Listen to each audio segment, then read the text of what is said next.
Et salut, bienvenue sur la première de Good News Everyone. Alors ici, je rappelle le concept pour ceux qui découvrent la chaîne.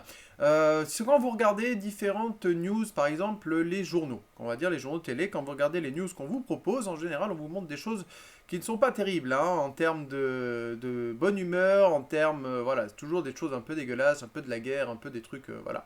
Voilà, ce genre de choses, moi je veux faire tout le contraire, donc Good News Everyone, c'est ça. On va essayer d'amener de temps en temps, dès que je trouve des news un petit peu intéressantes ou des news qui permettent de réfléchir, qui permettent de voir un petit peu d'autres choses, d'autres horizons, ou tout simplement, pardon, des choses jolies, des belles choses. Ça fait du bien aussi des fois. Voilà, je vous les amène. Alors ici aujourd'hui au sommaire, on va voir trois news.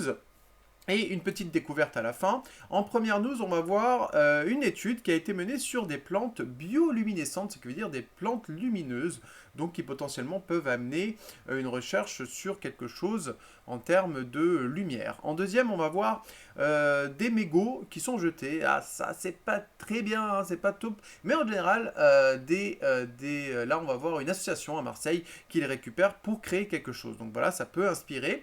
Et en troisième, on va voir deux applications qui sont utilisées pour faire du don d'objets et pour pouvoir récupérer des objets ou en donner soi-même. Mais d'abord, le petit générique qui va bien.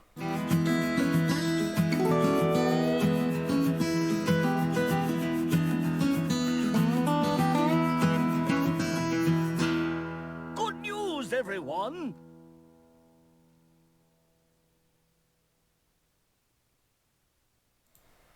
Et voilà, incroyable, scène incroyable. Donc voilà, donc désolé si je plisse un peu les yeux, j'enlève les lunettes en début parce que si vous regardez bien, il y a un petit fond bleu, c'est pas terrible quand je regarde l'écran, donc du coup, il faut que je regarde ma régie un petit peu comme ça, c'est un petit peu compliqué.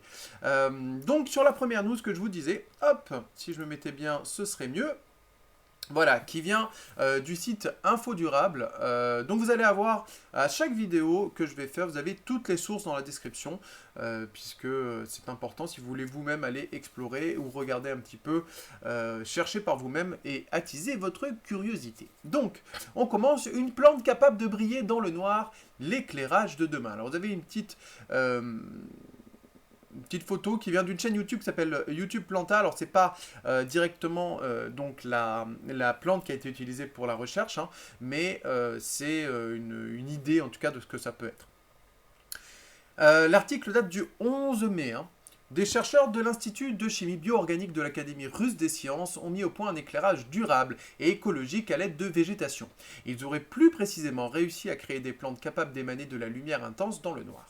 La bioluminescence est un phénomène bien connu dans le monde scientifique. Elle consiste en l'émission de lumière par un organisme vivant au travers d'une réaction chimique. Calamars, méduses, crustacés ou encore algues.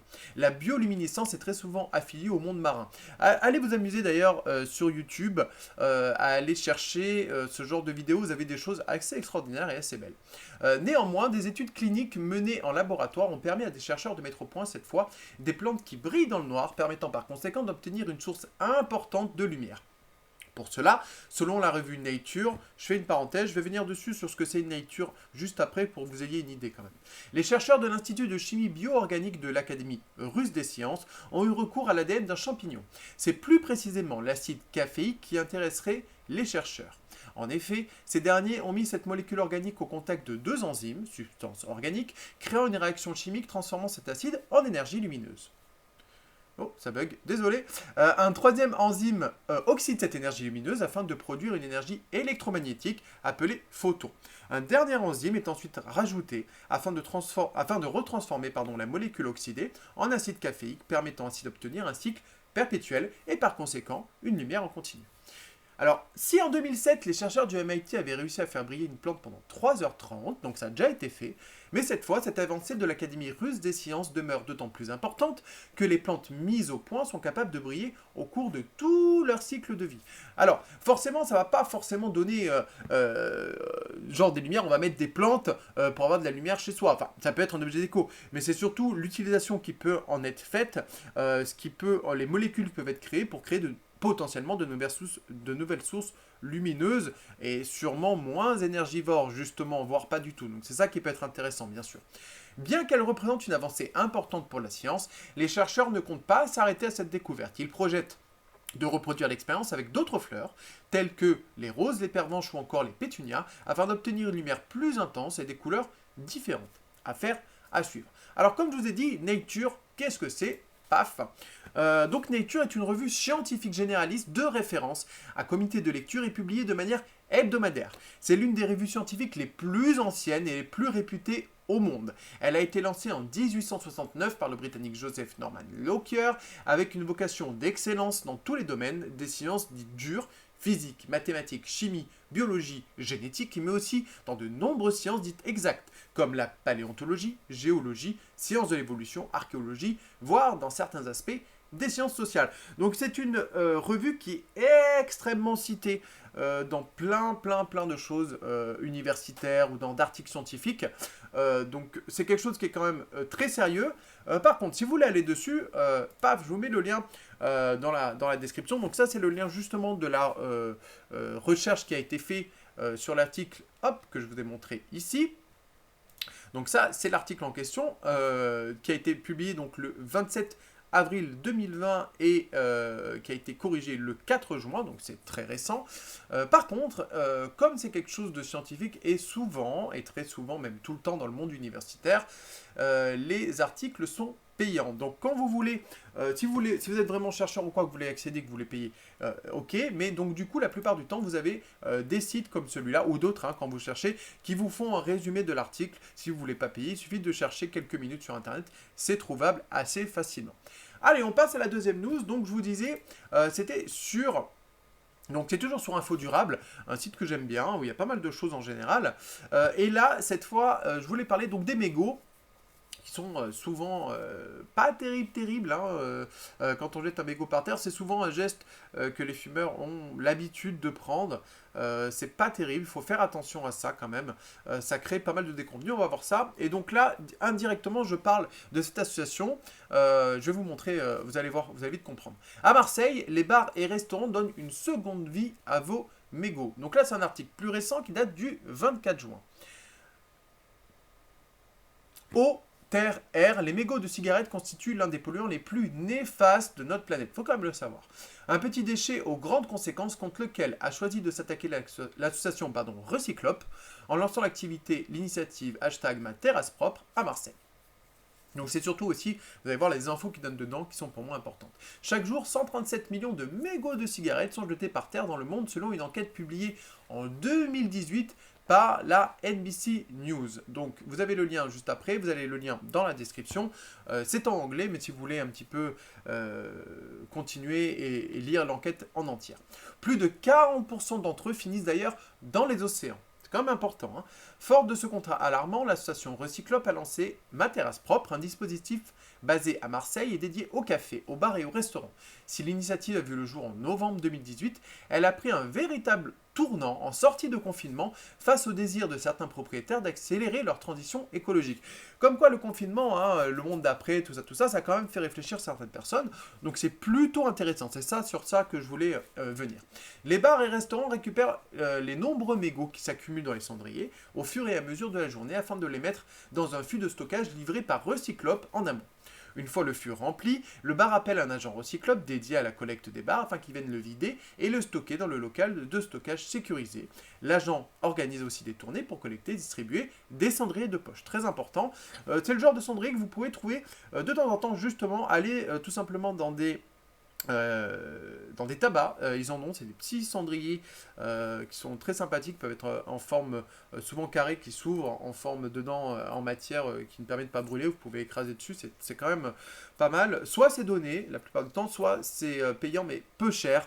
Donc si vous pouvez faire ce geste, c'est quand même pas mal. Hop, après ça se met dans la poche, ça sent rien vu que c'est bien fermé et tout, donc c'est quand même plutôt intéressant.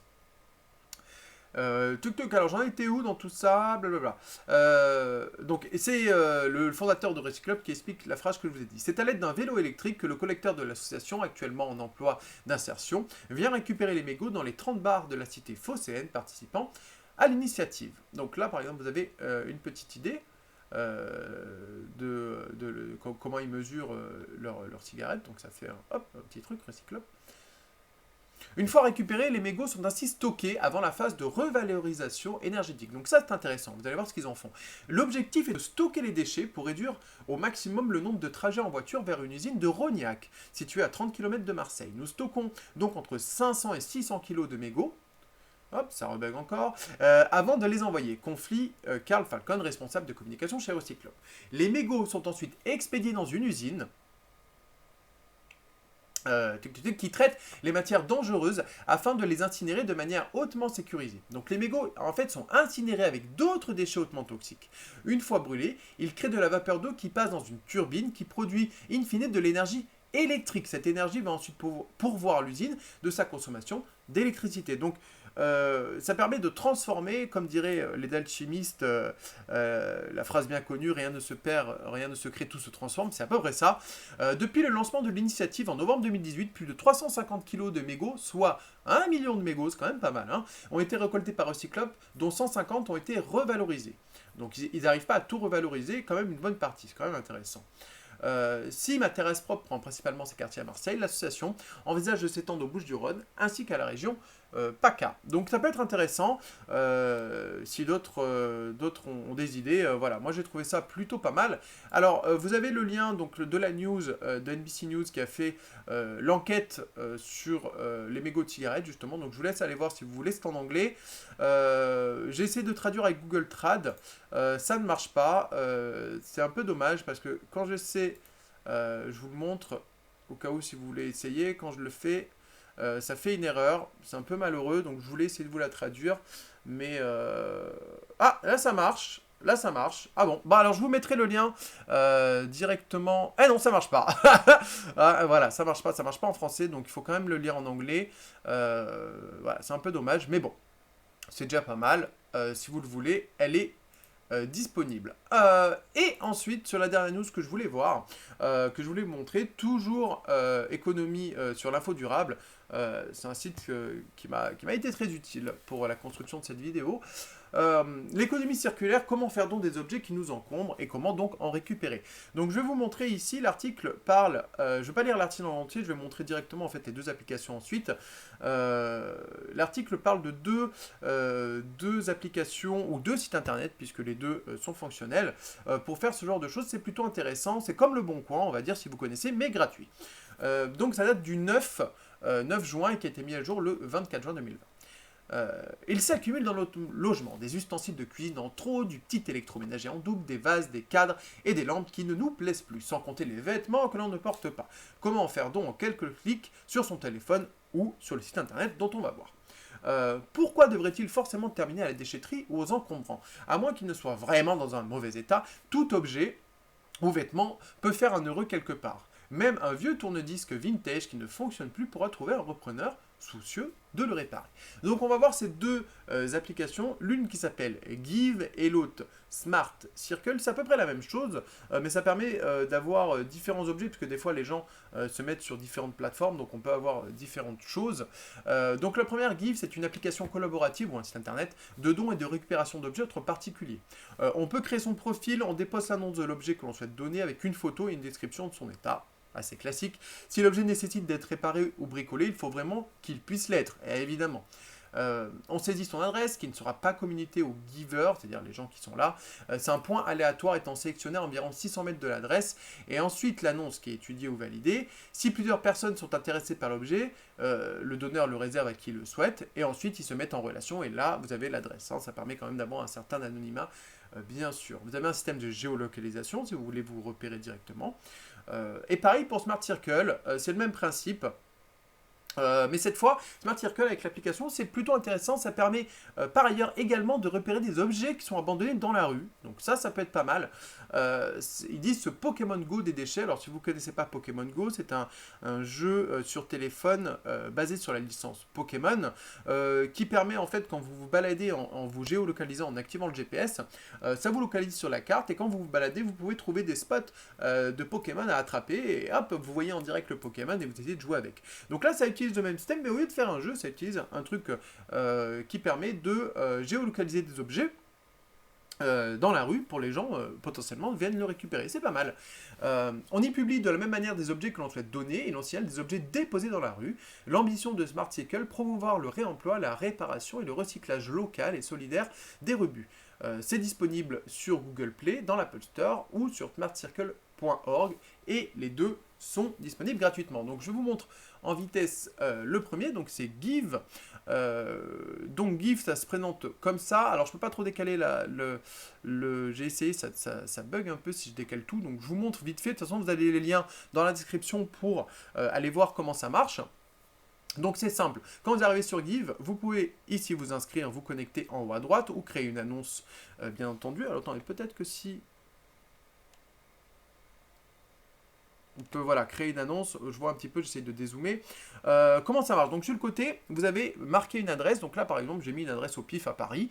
En dessous, vous avez type d'annonce, rue, demande, don. Donc pareil, si vous avez des choses dans la rue, hein, c'est pareil que Smart Cycle, ils le font aussi, si je n'avais pas vu. Disponibilité, libre, réservé, comme neuf est à moyen, et à quelle distance vous voulez l'avoir. Donc par exemple, là j'ai mis ça, et là si je regarde, hop, donc je me mets là. Donc je valide l'adresse. On va le faire en direct, comme ça vous voyez. Donc je valide 2 rue du Pont-Neuf. On peut même le mettre à Paris. Voilà, je me mets à Paris parce qu'il y a plus de choix, c'est plus simple pour montrer. Et là par exemple, tac. Et voilà, on voit tout ce qu'il y a au nombre de kilomètres. Chaussettes de Noël, boucles d'oreilles, porte-manteau, coloration, des livres, des créoles, des pochettes, j'en passe, il y a beaucoup de choses. Vous pouvez faire en nourriture, vous pouvez faire après avec, regarder un peu plus profondément si vous voulez voir certaines choses, des DVD, etc. Vous pouvez mettre des annonces. Donc c'est pas mal, je trouve ça plutôt intéressant, surtout que, donc comme je vous ai dit, vous pouvez avoir les deux en application, donc directement sur le téléphone. C'est plutôt pas mal. Et sur le deuxième, donc Smart Circle, c'est le même concept, sauf que là, donc par exemple, je me suis mis pareil à Paris, donc là vous pouvez, via l'application pareil, quand vous repérez quelque chose dans la rue, mettre, tiens, il se passe ça dans la rue, prendre une photo et dire avec la géolocalisation, c'est ici, il y a ça, il y a ça, il y a ça, donc ça c'est plutôt bien pour faire de la récup. Ensuite, donc par exemple là, c'est un peu plus complet que Give parce que Give, on peut pas, j'ai pas trouvé en tout cas, j'ai que objet ou nourriture. Là, on peut faire directement, si vous voyez, dans mots-clés ou dans, là vous avez différentes catégories, composants, décoration, électronique, il y a plusieurs choses. Donc là, j'ai mis électroménager, voilà, au pif. Et par exemple, tac, si on regarde bien, là, j'ai un petit frigo, là, j'ai un sèche-linge, là, j'ai une machine à café, etc. Et si on clique dessus, donc tac, vous avez petit frigo, vous avez la photo, objet donné, vous avez l'état, la distance. Bon, ça a été ajouté là il y a un petit moment, donc à mon avis ça a été récupéré. Mais c'est pour vous montrer l'idée comment ça marche. C'est plutôt intéressant. Vous pouvez voir les détails et avoir une idée un peu plus complète de la chose en tapant l'adresse. Donc vous avez une liste aussi, vous avez une carte, etc. Donc voilà, c'est plutôt sympa. Si vous voulez faire ce genre de choses en gratuit, moi je trouve ça intéressant. Alors pour finir, une petite chose sympathique, une petite découverte sur YouTube, une petite vidéo sympa. Voilà, ça s'appelle, je vais la remettre du début quand même, on va vers le début. Ça s'appelle Cole Clark and the Counting Creed, qui ont joué Play Together des Beatles. Donc pendant le confinement, il y a eu beaucoup de vidéos, si vous devez regarder les réseaux sociaux, etc., un petit peu rigolote. Et ce papa musicien et ses 3 enfants ont fait des petites vidéos qui ont fait pas mal de vues. Celle-là, c'est la plus connue, celle qui a fait le plus de vues. Je vous la mets évidemment en description si vous voulez l'écouter en entier et aller explorer la chaîne. Voilà, c'est pour faire un petit peu de belles choses et de baume au cœur dans ce monde. Alors, je mets, paf, et j'envoie. C'est parti. And we're going to sing Come Together by the Beatles. 1, 2, 1, 2, 3, 4. Shoot. Shoot. Shoot. Here come on, flat top, and come grooving up slowly. Got juju eyeball, he one holy roller. He got hair down to his knees. Got to be a joker, he just do what he please.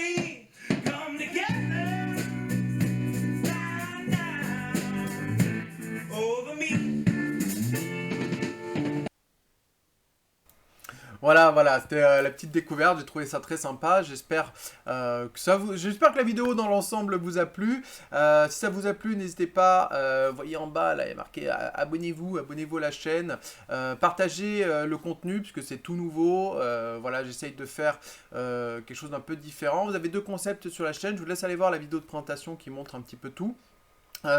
N'hésitez pas à laisser des commentaires et des critiques constructives si possible, pour que je puisse évoluer et amener quelque chose, j'espère, qui vous plaira et qui sera mieux si ça vous a pas plu. Voilà, n'hésitez pas donc à le partager, à en parler autour de vous si ça peut aider. En tout cas pour moi ça peut m'aider. Merci à vous d'avoir regardé cette première vidéo de Good News Everyone.